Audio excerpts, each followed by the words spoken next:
அனைவருக்கும் வணக்கம். இன்றைக்கி இந்த பதிவில் கோரோசனை பற்றி பார்க்க போகிறோம். கோரோசனைனா என்ன அப்படின்னு நிறைய பேருக்கு தெரிஞ்சிருக்க வாய்ப்பு இல்லை. அது என்னன்னு நான் சொல்கிறேன்.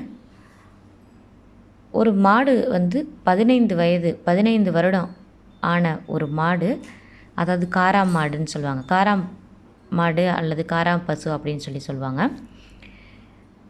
இந்த மாட்டினுடைய உணவு மண்டல பகுதியில் கோரோசனை பித்தப்பை பக்கத்தில் மஞ்சள் நிறத்தில் இருக்கும். இது மாடு உயிரோடு இருக்கும் போது எடுப்பாங்கன்னா கிடையாது. மாடு இறந்து போன பிறகு தான் இந்த கோரோசனையை மாட்டுடைய அந்த பித்தப்பை பக்கத்தில் இருந்து எடுப்பாங்க.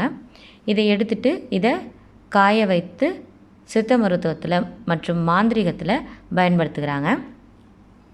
கோரோசனையெல்லாம் காராம் பசுலேருந்து எடுக்கப்படுறதுல தான் அதிக சக்தி இருக்குது. அதனால் அந்த மாடை துன்புறுத்தி தான் எடுக்கிறாங்கன்னு இல்லை. அந்த மாடு தானாகவே இறக்கும் தருவாயில் தான் இந்த கோரோசனை அந்த மாட்டிலிருந்து எடுக்கப்படுகிறது. இதில் முக்கியமான விஷயம் என்ன நம்ம பார்க்கணும் அப்படின்னா, ஒரு மாடை துன்புறுத்தினாங்கன்னா அந்த மாட்டில் இந்த கோரோசனை அந்த பகுதியே இருக்காது. அதனால் துன்புறுத்தப்படாத இயற்கையாகவே வளர்ந்த மாட்டில் மட்டும்தான் இந்த கோரோசனை கிடைக்கும். இந்த கோரோசனை எங்கெல்லாம் கிடைக்கும் அப்படின்னு பார்த்திங்கன்னா, நாட்டு மருந்து கடைகளில் கிடைக்கும். இந்த கோரோசனையோட விலை அப்படி பார்த்திங்கன்னா 1 கிராம் 500 ரூபாய்க்கு மேலே, அதாவது 700 800 ரூபாய்க்கு மேலே இருக்கும் ஒரே 1 கிராம்.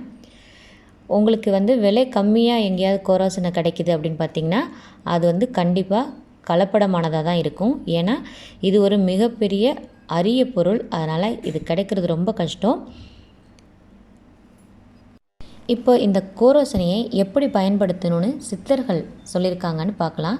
சித்தர்கள் இந்த கோரோசனை பயன்படுத்தும் முறையை பாடல் மூலமாகவே சொல்லியிருக்காங்க.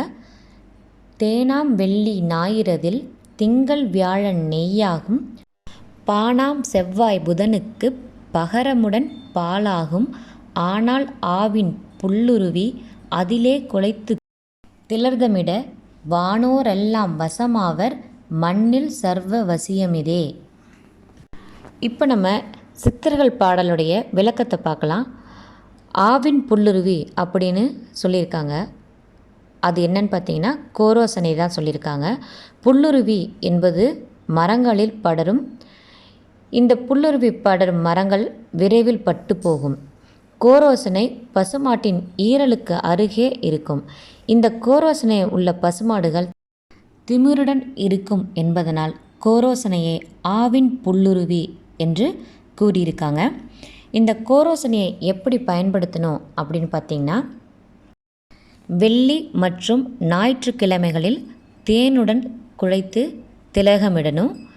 திங்கள் மற்றும் வியாழக்கிழமைகளில் நெய்யுடன் குழைத்து திலகமிடணும். செவ்வாய் மற்றும் புதன்கிழமைகளில் பாலுடன் சேர்த்து திலகமிடணும். இப்படி இந்த கோரோசனையை குழைத்து நெற்றியில் திலகமிட்டு வெளியே சென்றோம்னா தேவர்கள் கூட நமக்கு வசியமாவாங்க. பூமியில் வாழும் சகல உயிர்களும் நமக்கு வசியமாவார்கள். நம்ம நினைத்த காரியம் நிறைவேறும். உங்களை யாருமே தோற்கடிக்கவே முடியாது. இந்த கோரோசனை பயன்படுத்துகிற யாரையுமே எதிரிகளால் தோற்கடிக்கவே முடியாது. அவ்வளவு சக்தி வாய்ந்த இந்த ஒரு பொருள் எல்லா இடத்துலையும் கிடைக்கிறதில்ல. மிக மிக அரிதான ஒரு பொருள். இது கிடைத்ததுன்னா இதை வாங்கி நல்ல முறையில் நல்ல விஷயத்துக்காக பயன்படுத்துங்க. அடுத்த வீடியோவில் கோரோசனை என்னென்ன நோய்களை குணமாக்கும் அப்படின்னு விளக்கமாக சொல்கிறேன். இன்னும் இந்த சேனல் சப்ஸ்கிரைப் பண்ணாமல் இருக்கீங்க அப்படிங்கன்னா இந்த வீடியோவை முழுமையாக பார்த்துட்டு சேனலை சப்ஸ்கிரைப் பண்ணுங்கள். பக்கத்தில் இருக்க பெல் பட்டனை ப்ரெஸ் பண்ணுங்கள். ஆல்னு கிளிக் பண்ணுங்கள். வாழ்க வையகம், வாழ்க வளமுடன்.